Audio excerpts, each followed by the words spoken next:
Amém. Provérbios 29, 18 diz assim: não havendo profecia, o povo se corrompe, mas o que guarda a lei, esse é bem-aventurado. Amém. Deixe sentar. Irmãos, ainda há textos que nós precisamos ver. Salomão, quando escreveu o livro de Provérbios, estava no auge da sua sabedoria, diferente do que acontece com o livro de Eclesiastes, que ele estava num declínio inigualável, estava irreconhecível. Mas aqui, livro de Provérbios, servindo aí para todas as gerações que quiserem realmente ver o que são bons conselhos.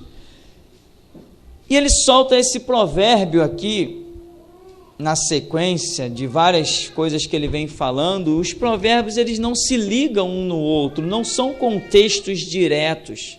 Praticamente cada versículo é um assunto completamente diferente do outro. Isso é uma característica de Provérbios. E no verso 18 do capítulo 29, ele diz: não havendo profecia, o povo se corrompe, mas o que guarda a lei, esse é bem-aventurado. Muitas pessoas já usaram a primeira parte desse versículo e não souberam observar a segunda parte. Não havendo profecia, o povo se corrompe, mas o que guarda a lei, bem-aventurado é. O que é a profecia? Existem muitas profecias. Você sabia que Davi era profeta? Quem sabia que Davi era profeta? Sabia, né? Então, Davi era profeta, sacerdote e rei. Por isso tipifica o ministério de Cristo, porque Jesus também era profeta, sacerdote e rei. Salomão, então, ele está demonstrando que a falta de profecia levaria o povo a corromper-se. Porém, existe a maior das profecias, que é a Bíblia, a palavra de Deus. Não foi pela Bíblia que você conheceu Jesus Cristo?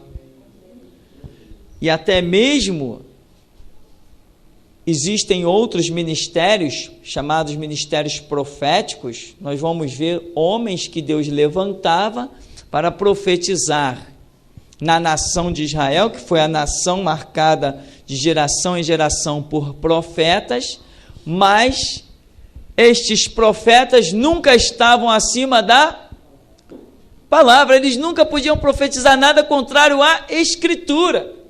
Quando Deus levantava, eles profetizavam segundo a Escritura, porque o que guarda a lei na visão de Salomão, esse era o bem-aventurado. E o que é a lei? A lei é a palavra representada no Pentateuco, no Antigo Testamento.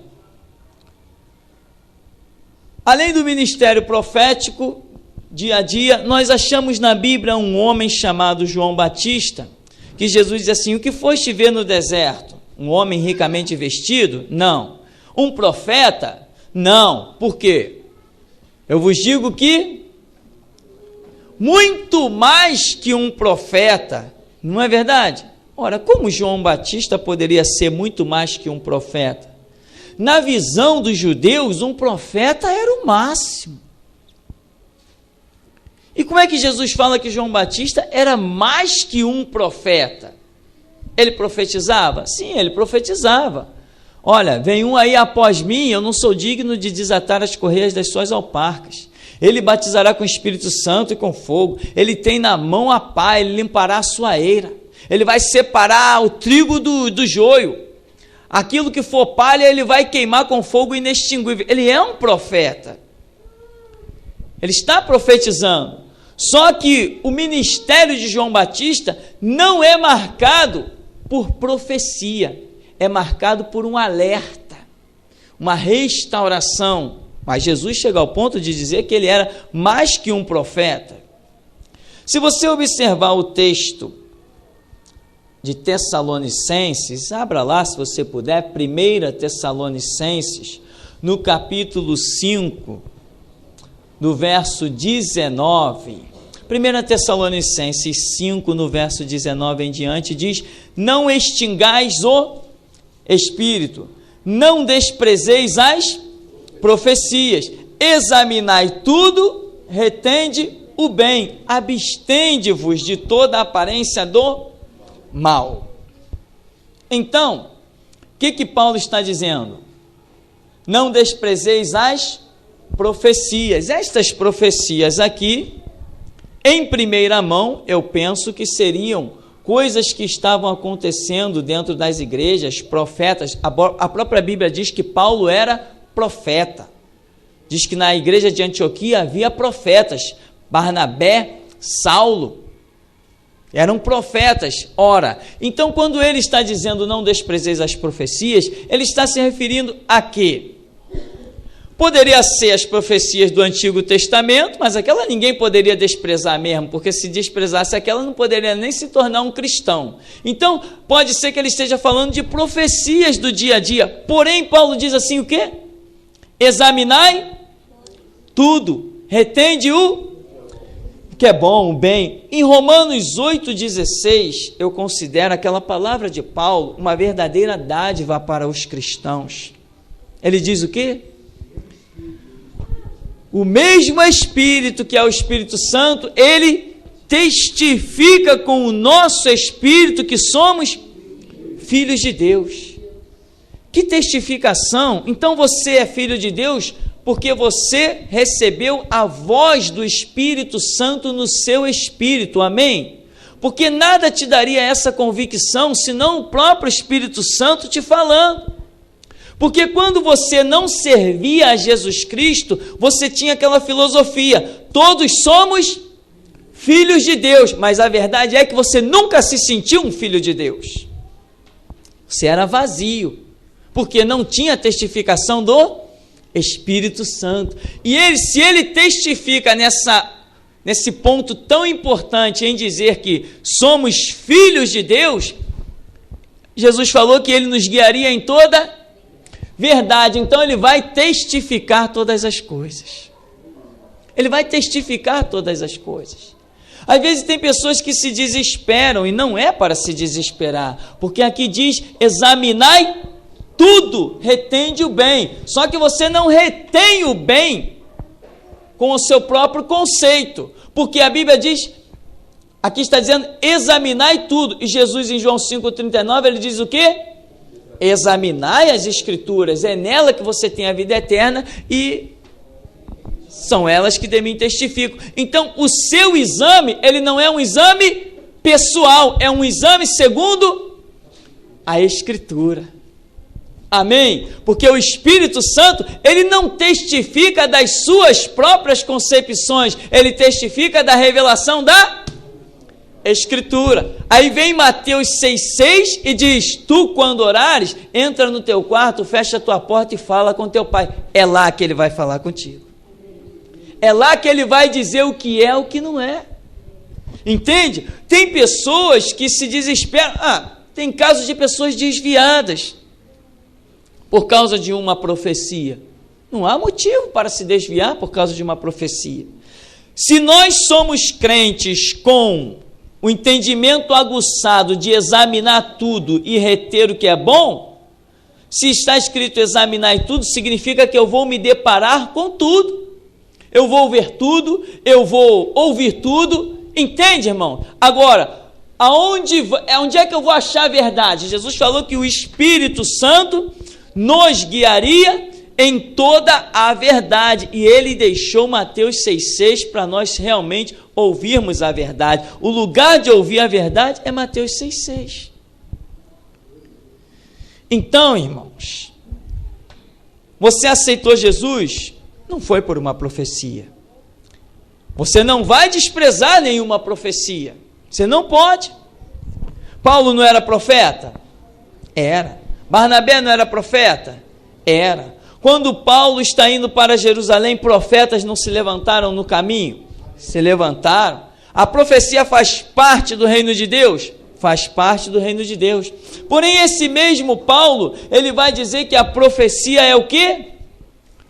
Um sinal para os fiéis. Ou seja, você está caminhando, a profecia é um sinal para quem? Para os fiéis. Fiel é quem anda na palavra. Então você está caminhando na palavra e o Espírito Santo está testificando no teu espírito. Você vai caminhando na palavra, o Espírito Santo vai testificando com o seu espírito. Quando vem uma profecia, de que pode ser do diabo, pode ser de quem for, vem uma profecia, você está andando na palavra, o Espírito Santo está testificando. Se ele testificar daquilo, então não é do diabo, é de Deus. Se ele não testificar, então não é de Deus. Isso é, irmão, maturidade. Maturidade, crescimento espiritual. Profecia faz parte da igreja. E falsas profecias, a Bíblia não diz assim: ai daquele que diz, assim diz o Senhor, quando o Senhor não diz. A Bíblia diz: não tomarás o nome do Senhor teu Deus em vão. Então, é porque Deus estava avisando assim. Paulo não escreve dizendo que no meio do povo houve falsos profetas, como também entre vós haverá falsos doutores. Mas ele está dizendo aqui, olha, examinai tudo, retém o que é bom. Irmão, eu vou te dizer aonde você nunca cairá. Em Mateus 6,6. Acabou. Encerra-se a história. Porque a Escritura diz: buscar-me-eis e me achareis. Ele me invocará e eu lhe respondereis. Clama a mim e responder-te-ei. Meu irmão, ali você não cai nunca. A tempestade soa sobre a tua cabeça, os terremotos abalam os teus pés, falta o chão debaixo da tua sola dos pés, mas você está firme na rocha que é Cristo Jesus. Então, você vai sempre ouvir Deus, ter a direção de Deus, e você vai saber ter um filtro espiritual a ponto de examinar tudo e reter o que é bom. Ou seja, por este mundo, você vai ouvir pessoas falando tudo que você mais imaginar. Hoje mesmo uma pessoa falava que uma pessoa de uma outra igreja estava lá e um homem chegou e profetizou para ele tomar cuidado, porque ele tinha uma tendência ao homossexualismo, né? Me contaram isso hoje. Falsas profecias, não tinha nada a ver isso na vida do homem. Já teve gente entrando dentro das igrejas, eu já recebi muita falsa profecia. Por que eu estou falando isso? Você é pentecostal? Você gosta de poder de Deus? Isso faz parte do poder de Deus, isso faz parte do meio pentecostal, e existem sempre aqueles que conseguem brechas. Aqui já houve, no começo da obra, pessoas que entraram por essas portas, porque as pessoas acham que quando uma obra está começando, que as pessoas que sempre começam uma obra são inexperientes, são meninos, mas esse não foi o nosso caso. Quando Deus nos mandou fundar Geração Jesus Cristo, nós já tínhamos 12 anos de evangelho. Isso é uma caminhada. Mas aqui apareceu muito falso profeta. Irmão, estou sentindo no meu coração. Eu costumo dizer o seguinte: esse negócio de estou sentindo no coração pode ser parada cardíaca, pode ser um problema sério. É melhor procurar um médico.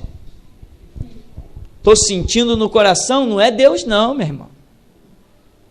Deus não te faz sentir nada no coração, não. Deus abre os teus ouvidos espirituais e diz assim: essa é a minha palavra, vai lá e diz, quer ouçam, quer deixem de ouvir. Irmão, eu acho que... Não, o que eu acho fica em casa. O que Deus está falando é o que Deus está falando. O que Deus não está falando, Deus não está falando. Você quer ser um líder na obra de Deus? Tem que crescer, tem que ter maturidade, tem que saber botar profeta para correr. Amém? Já recebi muita falsa profecia, eu estou falando. Já teve pastores renomados que apontaram o dedo para mim. Eu falei: está fora, pastor. Está fora, está errado. Não, Deus está falando, não está não, põe a minha vida à prova, não está não. Maturidade, crescimento, homens diante de quem todo mundo se curvava. Quando o homem abria a boca, acabou, era Deus falando na terra. Mas eu sei como está a minha vida e você sabe como está a sua. Então não adianta vir com, olha, assim diz o Senhor, diz o quê? O que Deus está dizendo? Não, não está não, é mentira. Ah, você não recebe? Não recebe porque você está mentindo. Você sabe, a Bíblia diz que a profecia é sinal para os fiéis. Se você é fiel, você está andando na palavra. O Espírito Santo, ele tem uma injeção gigante na mão. Quando ele fala, não adianta você fugir, não é verdade? Não adianta. Se tu está em falta, Davi, o negócio é o seguinte, eu vim aqui que eu não tenho o que fazer, o profeta Natan disse para ele, né? Eu passei por aí para tomar um picolé. Davi, senta aqui, vamos conversar, vamos tomar um café. Um homem tinha uma ovelha, outro tinha um montão. Davi, aquele que tinha um montão, pegou a ovelha do que só tinha uma e matou e serviu para quem queria. Davi falou, esse homem é digno de morte. É mesmo, Davi? Esse homem é você. Assim diz o Senhor, tu és o assassino da cordeira. Tomaste a mulher de Urias, mandou matar Urias. Questiona agora, Davi. Não, quando ele falou, já estava Davi de cara no pó. Porque quando Deus fala, quem se levanta contra cai. Seja quem for. Natan contou a história, Davi se irou e falou assim, e assim diz o Senhor, a espada não se apartará mais da tua casa, a maldição vai ficar dentro da tua casa. Por quê? Porquanto transgrediste os mandamentos do Senhor. O que Davi fez? O que ele podia fazer? Alguém pode mentir para Deus? Alguém pode resistir ao Espírito Santo? E a ele, eu sou rei, mata Natan, mata quem? Lembra do profeta desconhecido? Altar, altar, sobre ti queimarão ossos humanos. O rei falou, o quê? Pega ele. Pega como? Pega como? Com a mão ressequida? Com o braço sem poder estender? Como que vai pegar? Quando Deus fala, a terra treme e o mortal se cala. Meu. Se Deus falou, está falado. Jeremias vai para a porta do templo, aí lá vem a multidão, os sacerdotes, os fariseus, lá vem todo mundo. Vocês vêm fazer o que dentro do templo? Vocês vão orar, Deus não vai ouvir. Vocês vão cantar, Deus não vai ouvir. Vocês vão clamar, Deus não vai ouvir. Endireitai as vossas veredas. Alguém mandou pegar ele? Quando o Espírito Santo está num negócio, ele está. E quando não está, ele não está. Entra naquilo que o Espírito Santo está. Amém? Mateus 6,6. Você tem que estar nessa intimidade para ouvir realmente tudo e reter o que é bom. Quando Deus fala, irmão, ele fala mesmo. E profeta de Deus não se justifica. Amém? Isaías vai lá para Zedequias e diz o seguinte para ele. Aí lá vai Isaías. Chegou. Onde está Zedequias? Ah, está lá no quarto do palácio, dá licença. Zedequias, assim diz o Senhor, arruma a tua cama, porque da cama que tu subiste tu não vai descer, nela morrerás. Tchau. Acabou a história. Acabou a história. Zedequias virou a cara para a parede e disse, Senhor, tem misericórdia. Quando Isaías está saindo, Isaías volta lá que ele se humilhou na minha presença. Voltei, aí o negócio é o seguinte, tu não vai morrer mais não, Deus te deu 15 anos, quer sinal? Ele te dá sinal, tchau. Questiona aí quem quiser questionar, assim diz o Senhor e ponto final. Micaías vai lá no rei de Israel, que ele está querendo ir para a guerra, vai lá e diz para ele não ir para a guerra, porque se ele ir, ele está frito, ele vai morrer. Aí 450 profetas diziam assim para o rei de Israel, vai rei e prosperarás. Tu está bem rei, pode ir, todo mundo está contigo. Aí vem mais uma turma, rei, tu vai, tá aqui esse chifre, tu vai ferir até as pessoas com esse chifre, tu vai vencer a guerra numa boa. Aí vem Micaías, aí o guardião já disse assim, olha, todo mundo profetizou bênção para o rei, vê lá o que tu vai falar, hein? O que o Senhor me disser, eu digo. Fala, Micaías, o que você está vendo? Ó, rei, vai para a guerra, tu vai prosperar. Não me fale com ironia, me fale realmente a palavra do Senhor. Ah, tu quer ouvir a palavra do Senhor, tu não quer ironia? Eu vi Israel disperso, que nem ovelha que não tem pastor. Tá vendo? Ele só profetiza o mal contra mim. Prende ele, põe ele no cárcere com pão e água, até que eu volte. Aí vem Micaías e diz assim, como é que é? Até o quê? Até que eu volte. Não, se tu voltares, Deus não falou pela minha boca. Aleluia, glória a Deus. Se tu voltar vivo nessa terra, eu não sirvo a Deus. Ele não falou pela minha boca, eu sou um falso profeta. Lá foi o rei para a guerra. Trocou até de vestes para confundir os inimigos. E um homem lá pegou um arco, a flecha jogou de qualquer forma. E a flecha foi direcionada pela mão de Deus. Esse não, foi para outro. Esse não, é aquele ali. Pá, matou o rei de Israel. Quando Deus fala, não tem jeito. E quando Deus não fala, ai daquele que diz, assim diz o Senhor, quando o Senhor não diz. Meu irmão, quando Deus fala, falou e acabou a história. Aqui nesse ministério, entrou um jovem, certa vez, que algumas palavras foram dadas para esse jovem, e ele dizia assim, eu não recebo.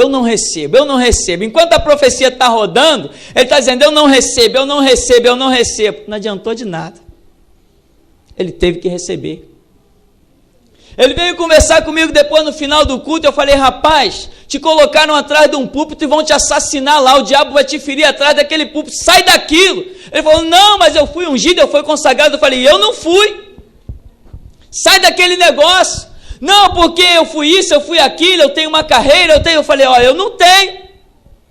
Jesus se manifestou a mim, me mandou fazer, eu fui e fiz e está feito. O teu pastor que te colocou atrás do púlpito é um mercenário e ele vai acabar contigo. E ele continuou questionando, eu falei assim, vamos fazer o seguinte para encerrar a história. Eu aposto a vida do meu filho, como você vai ser ferido pelo diabo atrás do púlpito. Resultado? Está desviado. E meu filho está aí correndo, brincando com saúde. Não adianta. Quando Deus fala, fale. Quando Deus não fala, ai daquele que diz, assim diz o Senhor. Vou eu colocar a vida do meu filho? Se eu não estou ouvindo Deus? O resultado está aí. Eu não recebo, eu não creio. Que diferença faz se eu creio ou não, se é Deus que está falando? Não faz diferença alguma. Agora, a Bíblia diz que eu tenho que ouvir tudo. Eu tenho ouvidos, não tenho. Não existe botão para desligar os ouvidos, amém? Não existe botão para desligar os ouvidos. Mas você tem que saber ouvir tudo e ir para a intimidade do teu quarto. Deus nunca fala uma coisa uma vez só, amém? Isso nós já estudamos aí abundantemente, que o número que Deus usa é o número 2. Ele sempre usa esse número 2. Ele mandou os discípulos de 2 em 2 para pregar. O 2 é o número do testemunho. A lei exigia 2 testemunhas. Até a nossa lei aí exige 2 testemunhas. É a confirmação. E assim é Deus. Então, meu irmão, tudo que você ouvir, o seu crer ou o seu não crer, pode não fazer diferença. O que faz diferença é se Deus fala ou se Deus não fala. E a Escritura diz, ouve tudo e retém o que é bom. O que é bom? O bom, a Bíblia diz, né? Que boa, perfeita e agradável é a vontade de Deus. Então, a vontade de Deus é a minha vontade? Não, porque o profeta vai dizer que os caminhos de Deus não são os meus caminhos. Os pensamentos de Deus não são os meus pensamentos. Então, Deus tem uma vontade boa, perfeita e agradável. Quando eu vou reter tudo, eu vou ouvir tudo e reter o que é bom, o bom é aquilo que Ele vai me dizer. Quando eu estou na intimidade do meu quarto e ele diz assim, isto é verdade, isto é mentira. Ah, Senhor, então isto é a verdade, isso é a mentira? Tá certo. A verdade de Deus pode ser diferente da minha verdade. A mentira de Deus pode ser diferente da minha mentira. Amém? Porque os pensamentos dele, os caminhos dele, são diferentes do meu. Então, irmão, o que acontece? Paulo chega ao ponto de dizer, não extingais o espírito, não desprezeis as profecias. Por quê? Algumas denominações, por não conseguirem a graça de Deus para o ensino, elas preferiram banir a profecia. Por exemplo, os batistas não aceitam profecia de jeito nenhum. Os metodistas tradicionais, os presbiterianos, eles não aceitam profecia de jeito nenhum. Eles dizem que isso é coisa da cabeça de crente pentecostal fanático, que não tem o que fazer. E você sabe que isso não é a realidade. Amém? Você sabe muito bem que isso não é a realidade. Então, o que nós precisamos é crescimento espiritual. Andarmos por este mundo. Deixa quem quiser vir profetizar para a gente. Dentro, fora da igreja, no supermercado, no parque de diversão, na praia, onde for. Pode profetizar, estou aqui para ouvir. Por quê? Porque eu conheço o prumo da palavra. Profetiza aí, profeta, que eu vou dizer se você é mentiroso ou verdadeiro. Amém? Porque você está andando na palavra, você é qualificado como um fiel, e a Escritura diz que a profecia ela entra como um sinal para os fiéis. Por que geração Jesus Cristo foi fundada? Deus havia falado comigo que tinha uma obra para eu dirigir e tinha um trabalho para eu assumir. E o tempo foi passando, passou 1 ano, 2 anos, 3 anos, 4 anos e meio. 4 anos e meio depois, eu guardando a promessa do que Deus falou comigo, não tinha usado nenhum profeta, falou comigo. 4 anos e meio depois, Deus levantou um profeta e disse assim, chegou a hora, vai lá e funda a igreja de Deus.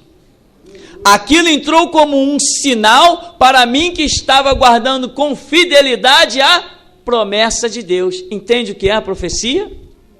A profecia ela não vai determinar nada na sua vida.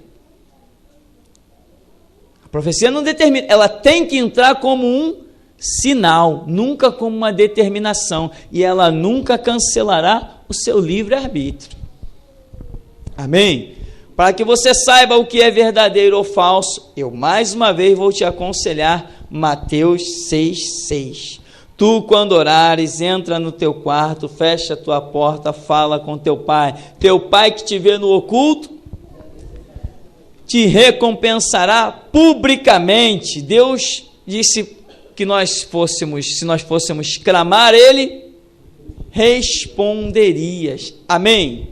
Se ele vai responder, é promessa dele responder? Se é promessa dele, cabe a nós irmos lá na promessa dele e pegarmos ele pela sua própria palavra, porque a Escritura diz, eu velo sobre a minha palavra para cumprir. Amém? Então, você tem que buscar maturidade, né?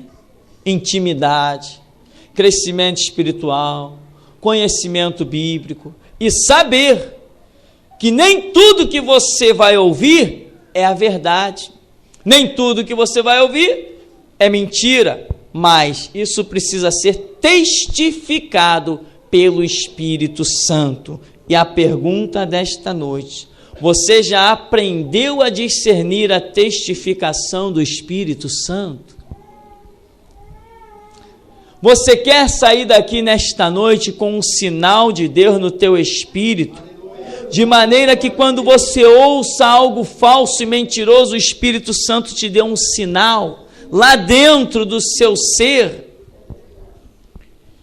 E quando você ouça algo que é verdade, ele te dá um sinal de que aquilo é a verdade. Irmão, você, para viver no meio pentecostal, como nós chamamos, precisa disso. Leve a sério a sua vida e a sua intimidade com Deus. Leve a sério o seu crescimento espiritual. Tem pessoas que têm sido arrancadas de propósitos maravilhosos de Deus, e eu acabei de ouvir, há uma semana eu acabei de ouvir um fato desse, pessoas direcionadas maravilhosamente por Deus para posições gloriosas, e falsas profecias dentro da própria igreja da pessoa arrancaram ela do prumo, e ela cedeu o púlpito, cedeu o próprio púlpito, porque não está levando a sério o que nós sempre dizemos aqui, ouvir a voz do Espírito Santo. Existem muitas maneiras de se ouvir Deus falando. Primeira delas é lendo a Bíblia. Quando você ora, você fala com Deus. Quando você lê a Bíblia, Deus fala contigo. Quando você está na intimidade com Deus, você aprende a abrir um canal no teu espírito para que o Espírito Santo fale com você. Aquilo que Paulo chama de testificação do Espírito Santo. Então, a pergunta desta noite: você quer levar a sério esse negócio de discernir a voz de Deus, de aprender a ouvir Deus? Lâmpada para os nossos pés e luz para o nosso caminho é a palavra. E Deus, com o estrado que é a palavra, com a base que é a palavra, aí Ele faz coisas tremendas e mirabolantes, mas a base é a palavra. Por isso disse lá, Provérbios 29:18, não havendo profecia, o povo se corrompe, mas o que guarda a lei, bem-aventurado é. Outras versões dizem assim, mais sábio é. Mais sábio é o que guarda a própria lei. Então, nesta noite nós vamos estar orando, para Deus nos dar essa graça de discernimento, esta graça de entendimento, e nós não ficarmos por aí meio tontos, sem perceber as coisas, ouvindo qualquer coisa. Tem DVDs que eu assisto, alguns muito bons, outros verdadeiro lixo, cheios de falsas profecias, cheio de pregações que a gente vê o povo dando glória a Deus e aleluia incessantemente, e eu fico perguntando, por que aquele povo está dando glória a Deus e aleluia, se o homem está falando um monte de besteira? Existe um pregador por aí muito famoso, que eu chamo ele de assassino da teologia, mas o homem, quando abre a boca, todo mundo começa a gritar glória a Deus e aleluia. Aquele homem para mim é um assassino da teologia, ele não diz coisa com coisa. Eu fico dizendo assim, meu Deus, como é que pode? Bem que um pregador já bem disse assim, ó, essa massa aí é manipulável. Nós não temos o direito de manipulá-la, mas é manipulável. Porque nós precisamos de quê? Conhecimento bíblico. E meu irmão, não é para ficar chateado não, eu sempre digo, todos nós já fomos manipulados. A Bíblia diz, conhecereis a verdade, ela libertará. Eu já levei a Rosinha para casa também. Por quê? Porque fui manipulado. Eu já levei o sal ungido para dentro de casa. Por quê? Fui manipulado. Agora, hoje não, ninguém me manipula. Depois que você aprender que existe um Deus que fala e você pode ir para a intimidade com Ele, acabou, ninguém te manipula mais. Mas não adianta aprender que há um Deus que fala e não exercitar isso. Tem que exercitar. Tem crente que diz assim, tem 15 dias, tem 20 dias que eu não faço uma oração. Então tem 20 dias que você não deu a oportunidade de Deus falar contigo. Nesses 20 dias você pode estar sendo enganado. Amém? Então, querido, ouve tudo, retém o que é bom. Quanto mais você ora a Deus, guarde agora este segredo.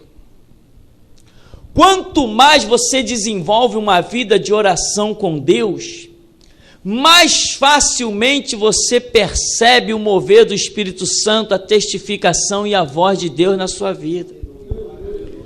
Por isso alguns pregadores sempre dizem assim, muita oração, muito poder. Pouca oração, pouco poder, e nenhuma oração, nenhum poder. A intimidade com Deus na oração é como que você começasse a caminhar com alguém e conhecer esse alguém e ser conhecido desse alguém. Quando você caminha muito com alguém, não chega a um ponto que só no olhar as pessoas se entendem? Assim é o mover do Espírito Santo.